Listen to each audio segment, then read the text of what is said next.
What is wrong with this car? Join us in the next 5 to 10 minutes of this second episode to see what is the matter. Cue the credits.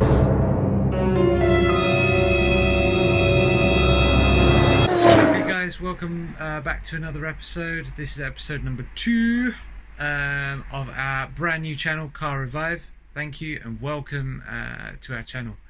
Please subscribe, please subscribe. It's going to make a massive difference to our channel, our following, our content and our cars. If you didn't watch our first episode, the link is hopefully around about here, and I introduced to you our first project build, which I'm absolutely amazed and glad to bring to you guys. So please look at that to get your first views on our project car, the awesome and brilliant and quite different Mazda RX8.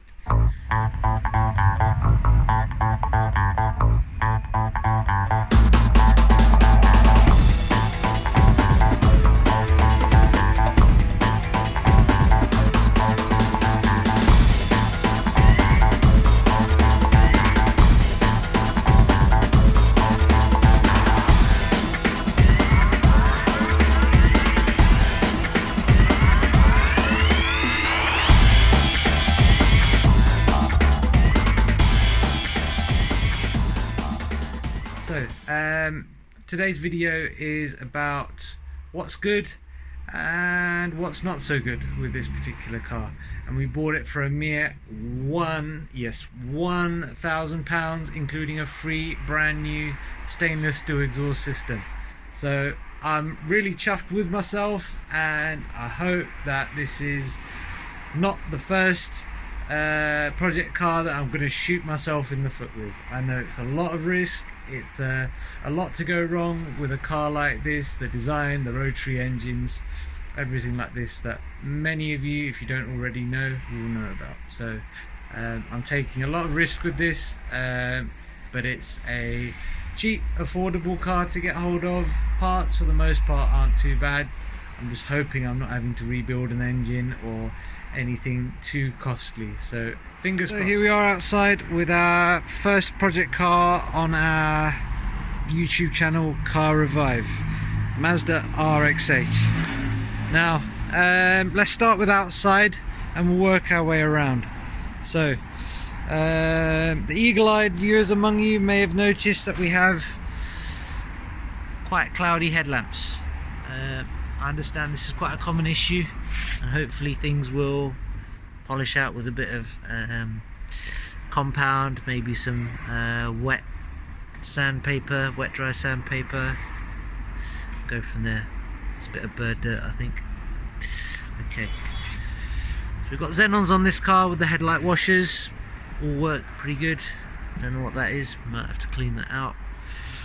We have a number of chips across this front bumper here, and if it will focus,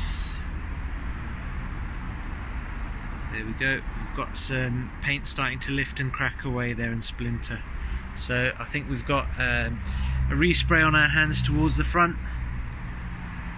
Could do with possibly a better number plate holder solution than a couple of cable ties. I think we had something here before that was possibly in a bit better nick, holding the number plate further up there. I've seen people pop the number plates on the side, or even a plate across the bottom there. So we'll take a look and see what's what. But that's pretty much it across the front. Yeah, you can see it now in this light. It's very stone chipped and crazed in a number of places. We've had someone try to get a bit happy with the polishing wheel there. There you go, and it's clearly burnt through the lacquer quite a lot. So I think that front bumper is probably going to end up going to the spray shop. Wheels, some curbs here and there, but overall not too bad. We have got 2 new rear tyres. The front ones aren't too old and looking pretty decent condition.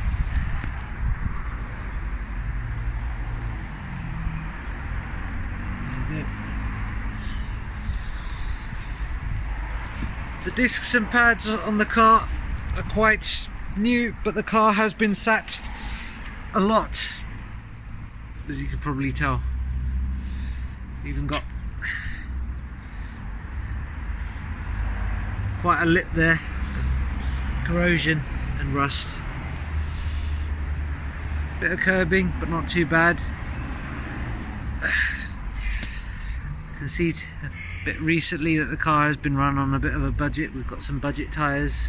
Where are we? Some full runs on there, and some other, I think, Chinese ones towards the front.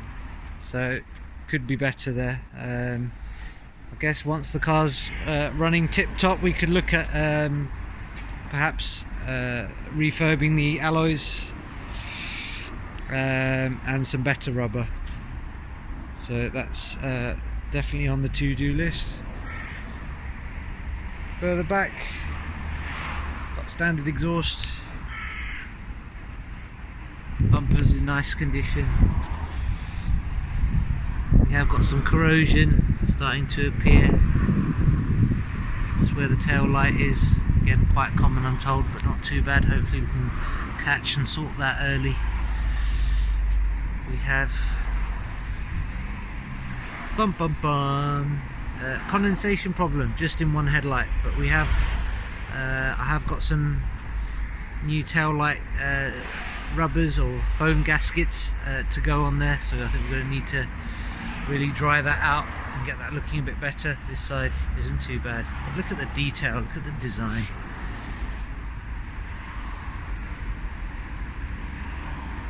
Pretty epic for its time. This is a 16-year-old car, so we've got to cut it a bit of slack. It does look the part though. Okay.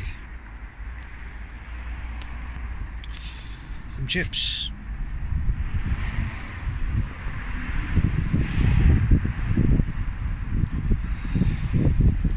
To be expected.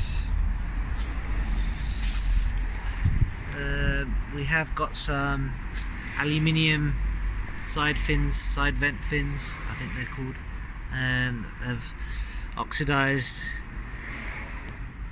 or anodized, oxidized, so they'll probably need a good refinish and a polish and some sealant to bring them back to the state that they should be in. Back across the front, bonnet is in good nick. I think that's it for the outside. Another thing that did cross my mind, we have got exposed coolers or radiators either side. I think one is for, or both are for cooling the oil, and I presume we've got radiators for engine coolant and air conditioning towards the middle, but these are quite exposed, so I may well try my luck at some protective grills to slot into these areas. This is the other headlight also suffering from some misting and cloudiness. Right, towards the inside of the car.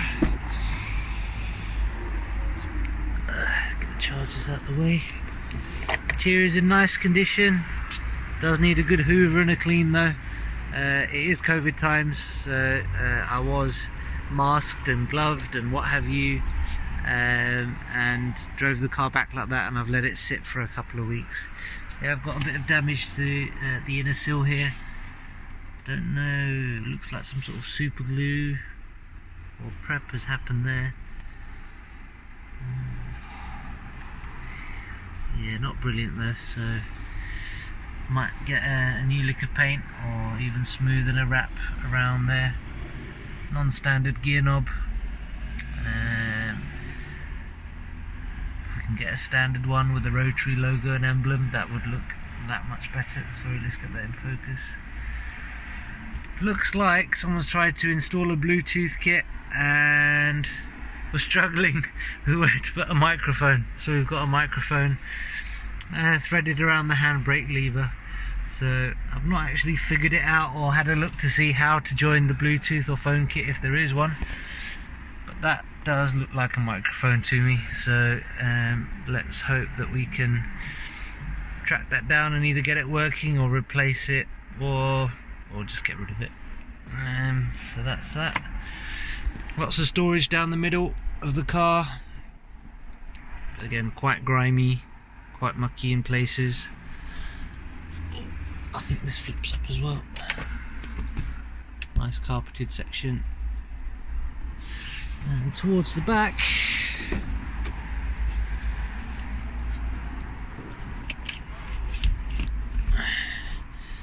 we have, I think, the beginnings of a bit of mould from leftovers, something that might have spilt in there potentially,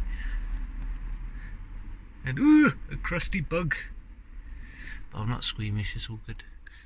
Right, so I think that concludes the inside tour of horrors, and yeah, everything else seems in order. So this interior is certainly in need of a good clean. Got a bit of an impression on here as well, perhaps a car seat, maybe some steam and treatment there can help to sort out that. But really, for a 16-year-old car, looks like the back seats have barely been used, so I'm pretty chuffed with that. Very chuffed. Okay. Moving on to the boot. No handle, right. Pop.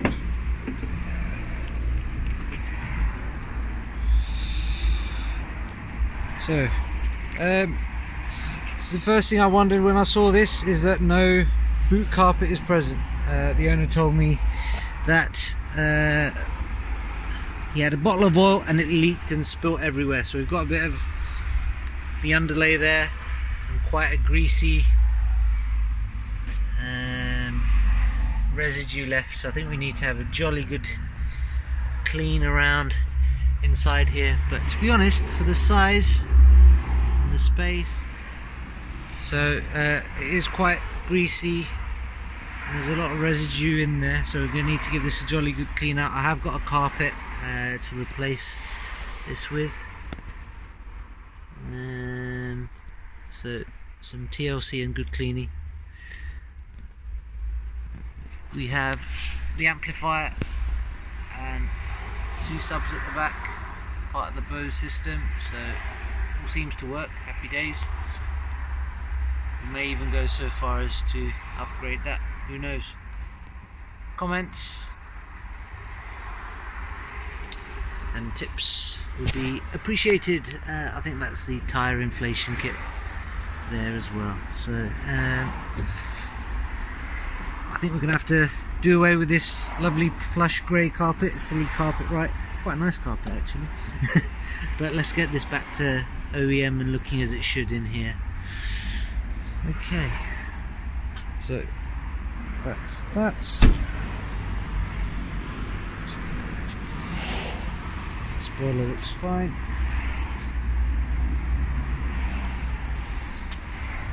Body on this car is actually really good.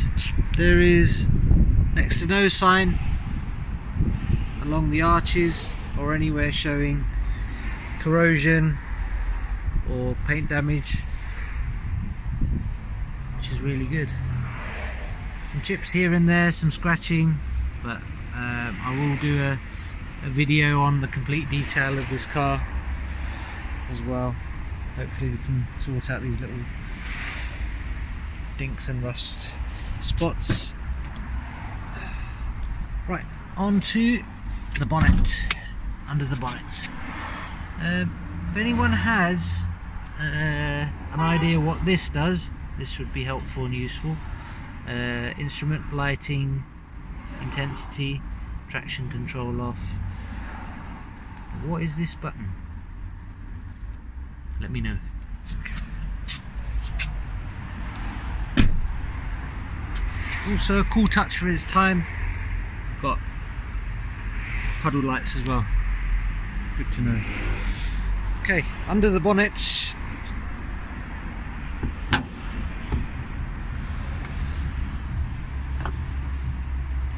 we have the rotary engine.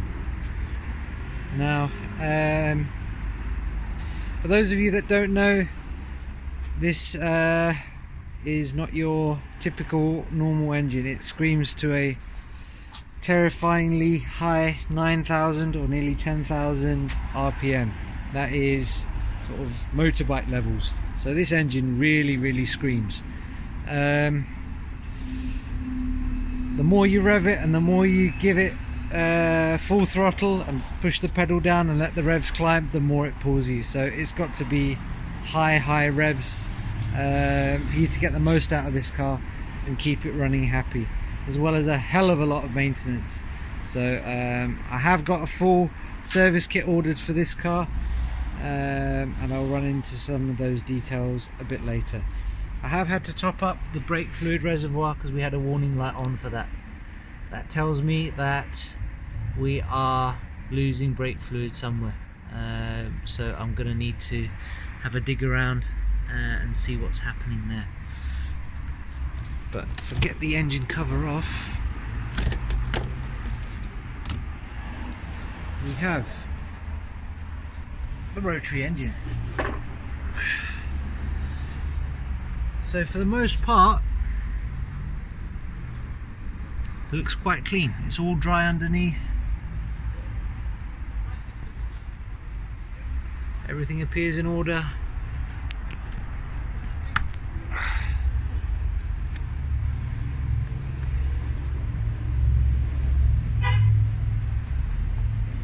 A little bit of mayonnaise build up there, but I'm told that is quite common if a car has been sat for a while, and this car since its last MOT has done barely 1,000 miles, so it is likely to be caked in it. This was a worry also when I came to buy the car, and that is that there is a lot of mayo on the dipstick.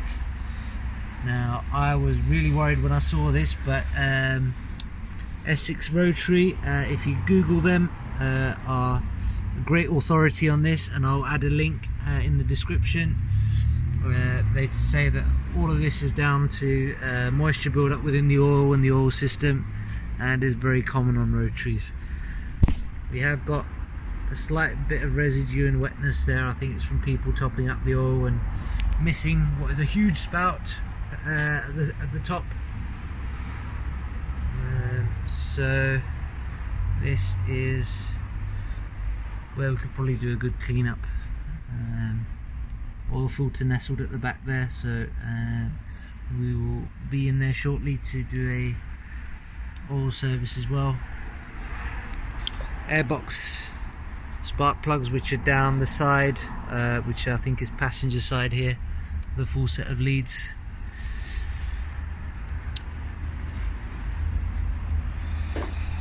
Coolant, we have no history as to when it was last changed, but it is, you have to take my word for it, a bluey, greeny coloured coolant, which is what is OEM. So I think we're going to have to do a coolant service on this as well at some stage. I want to get it running right before its MOT, which is due imminently. So I think that concludes everything in there.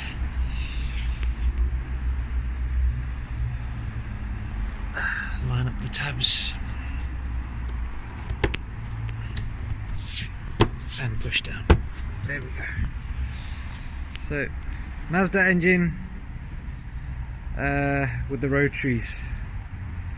We, as I've said many times, are taking a gamble on this. It's my first RX8, first rotary. I've worked on many cars in my projecting and adventures with cars, but this is my first rotary engine, so this is a real big jump for me, and hopefully this doesn't go terribly wrong. I have faith in you, Mazda. Do not let me down. The other thing I forgot to mention is terrible looking wipers and wiper blades. We've got a bit of loss of the painted surface there of the arms. I think they've probably had a lick before actually, so going to get some nice new Bosch retrofit blades to go on there. Got these traditional ones that look a bit like scaffolds, and maybe sort out a lick of paint there, but again very minor, but it needs to be functional. So let's get it working right before things move on to cosmetics.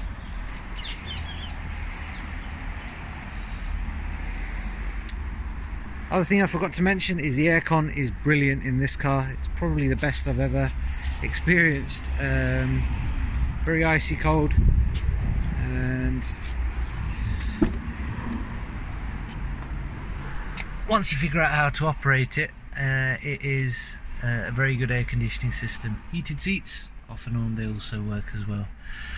I have not fathomed out for the life of me how to use this stereo system. Everything bleeps at me, and I struggle to make out what the bleeps are or what anything means. If I find a radio station, I'm pretty much stuck listening to it until I manage to break it or get lost. So yeah, not the easiest system to navigate, but the Bose, once you've actually tuned into something, is pretty good. So swings and roundabouts. Another interesting quirk up here is see-through sun visors. I'm not sure who in their right mind was thinking that this was a good idea, but I'm pretty sure they're designed to keep the sun out and not in. So rethink needed there, Mazda, but not to worry. Don't sweat the small stuff.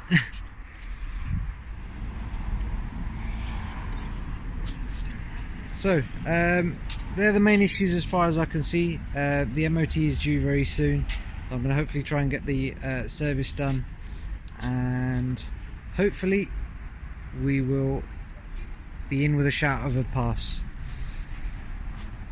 This video concludes the second episode, which is what is good and what is not good about this Mazda RX8. So our next steps now are to get this car fully serviced, running right, and hopefully pass its MOT before we move on to the other work and modifications.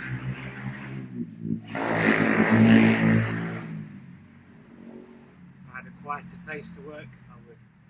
For the moment it's the driveway, so please bear with me on the sound quality, guys. I will try and come up with maybe a remote mic solution or something like that until we can get a place of our own. For the moment, the driveway will have to do. So join me next time when we start up this Mazda, get it serviced, and fingers crossed get through an MOT. So join me very soon for episode number 3, where we start the MOT preparation and get the car serviced. Look forward to seeing you then. Thank you for joining me. Please remember to subscribe. There's a button in that top corner there, and comment below any ideas you have for the channel, any comments, helpful advice. Please continue to get in touch with me and follow me. Spread the word. Channels, as I'm sure you know, are run on a following of subscribers, and with that comes the ability for the channel to grow. So spread the word. Please support me in this venture. I've done lots of cars, and I've had so much fun on the way. I just really wish I had the idea to record and do these sorts of things sooner. So I will try and maybe even get a video done for some pictures and a talk through of my previous cars that I've done work on, and take you through some of my past projects. So I look forward to seeing you then. Peace out, stay safe, and watch that coronavirus.